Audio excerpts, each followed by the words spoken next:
மூன்றாவது அறிவிப்பு, கீழக்கரை வட்டத்தில் இருக்கக்கூடிய உத்தரசோகவங்கை, வித்தானூர் உள்ளிட்ட 6 கண்மாய்கள் மறுபடியும் முதல்ல இருந்தா. பாய்ஸ் நல்ல ஆக்ஷன் பிளாக் மாட்டிருது. ஃபுல் என்ஜாய்மெண்ட் தான். வாங்கடா. என்னப்பா ரெடியா?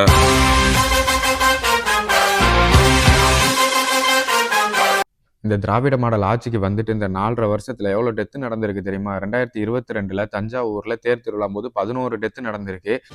11 உயிர்களை பலிவாங்கிய தேர் விபத்து நடந்தது எப்படி என இப்போது பார்க்கலாம். அப்ப அங்கெல்லாம் யாரு பதறி போய் பார்த்தாங்கன்னா, அந்த தமிழ்நாடு கவர்மெண்ட்ல உள்ளவங்க யாருமே போய் அங்க பார்த்தது கிடையாது. அதே 2023 மரக்காணம் அப்படின்ற ஒரு ஊர்ல கள்ளச்சாராயம் குடிச்சு 22 பேர் செத்து போனாங்க. அதுக்கு அப்பவே முறையான நடவடிக்கை எடுத்து பார்த்திருந்தாங்கன்னா, அதுக்கு அடுத்த வருஷம் 2024 கள்ளக்குறிச்சியில கள்ளச்சாராயம் குடிச்சு 68 பேர் இறந்து போனாங்க. ஆஹா சூனா போனா ஒவ்வொருத்தருக்கு வேகத்தை பார்த்தோம்னா அவன் அருமை வறுமைக்கு ஆபத்து வந்துடும் போல் இருக்கடா. அதே 2024 நம்ம முதல்வர் வந்து சென்னை மெரினா கடற்கரையில ஏர் ஷோ நடத்துறேன்னு சொல்லி ஏர் ஷோ நடத்தி ஒரு ஃபங்க்ஷன் வச்சிருந்தாங்க. அன்று மெரினாவில் நடந்த வான் சாகச நிகழ்ச்சியை காண சென்ற 5 பேர் மரணம் அடைந்தனர். அங்க பாத்தீங்கன்னா தள்ளுமுள்ளு நெரிசல் காரணமாக நிறைய பேர் பாதிக்கப்பட்டிருந்தாங்க, காயமடைஞ்சிருந்தாங்க, 5 பேர் இறந்தும் போயிட்டாங்க. அதுக்கு என்ன நடவடிக்கை எடுத்தாங்க, என்னென்ன பண்ணாங்கன்னு பாத்தீங்கன்னா அதுக்கு இது வரைக்கும் எந்த பதிலும் கிடையாது.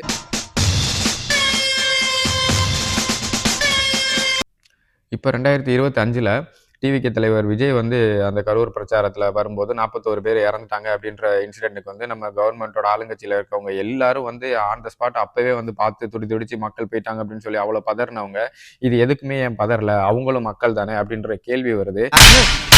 நீ கேட்ட ஒவ்வொரு கேள்வி என்ன செருப்பால் அடிச்ச மாதிரி இருக்குடா. அதுக்கு அடுத்த ஒரே வாரத்துல நம்ம வந்து எண்ணூர்ல அணுமின் நிலையத்துல 9 பேர் இறந்துட்டாங்க. எண்ணூர் அனல் மின் நிலையத்தில் பிரம்மாண்ட ராட்சத வளைவு அமைக்கும் பணியில் புலம்பெயர் தொழிலாளர்கள் ஈடுபட்டிருந்த போது விபத்து ஏற்பட்டு 9 பேர் உயிரிழந்துள்ளனர். கரூர்ல விஜய் பரப்புரைக்கு போகும்போது அங்க 41 பேர் இறந்தாங்க. அதுக்கு சினிமா துறையில இருந்தும் அரசியல் கட்சியில இருந்தும் பல எதிர்ப்புகள் வந்துச்சு, பல கண்டனங்கள் வந்துச்சு. இவங்க யாருமே வந்து அதுக்கு அடுத்த ஒரே வாரத்துல எண்ணூர் அணுமின் நிலையத்துல விபத்து நடந்து 9 பேர் இறந்து போயிட்டாங்க. அதுக்கு எந்த ஒரு கண்டனமும் எந்த ஒரு விமர்சனமும் வைக்கல, எந்த ஒரு மீடியாலையும் அதை அதிகமா வெளிக்கொண்டுட்டு வரவே இல்லை. அதுக்கு ஏன் நம்ம முதல்வரோ நம்ம துணை முதல்வரோ யாருமே போய் அங்க அந்த ஸ்பாட்டுக்கு போகல. தெரியாது சார். வந்து நம்ம அரசாங்கம் என்ன பண்ண போகுது அப்படின்ற எந்த ஒரு முடிவுமே இன்ன வரைக்கும் வெளியில வரல. அந்த நியூஸ் நிறைய பேருக்கு தெரியுமா தெரியாதான்றது கூட தெரியல. அப்போ உங்களோட பதட்டம், இந்த கருணை கரிசனம் எல்லாம் யாரு மக்களுக்காகவா இல்ல உங்களோட கட்சியை காப்பாத்திக்கணும் அப்படின்றதுக்காக இருக்கா அப்படின்ற கேள்வி வருது. நம் ராஜதந்திரங்கள் அனைத்தும் வீணாகிவிட்டதே, இன்னும் பயிற்சி வேண்டுமோ? இந்த மக்களுக்காக நீங்க கண்ணீர் விட்டீங்கன்னா அப்ப அந்த மக்களுக்காக கண்ணீர் விடணும்ல. அப்ப வந்து உங்களுக்கு மக்கள் மேல கருணையா இல்ல டிவிகே தலைவர் விஜய் மேல உள்ள வெறுப்பா? இந்த அரசியல் மக்களுக்கானதா இல்ல உங்களோட குடும்பத்தை காப்பாத்திக்கிறதுக்காக சுயநலமா இருக்கீங்களா அப்படின்ற கேள்வி மக்களுக்கு இடையில வருது. ஏண்டா எங்களை இன்னமுமாடா நம்பிக்கிட்டு இருக்க? திமுக வந்து பிண அரசியல் பண்ணிட்டு இருக்கு அப்படின்னு சொல்லிட்டு எல்லாரும் சொல்லிட்டு இருக்காங்க. இப்ப நடக்கிற சம்பவத்தெல்லாம் வச்சு பார்த்தா அதுதான் உண்மையா தெரியுது. காலையில என்ன விளையாட்டு காட்டுறாங்க, எப்படி எல்லாம் சோதிக்கிறாங்க, பொழுது விடிய விட மாட்டேங்கிறாங்களே.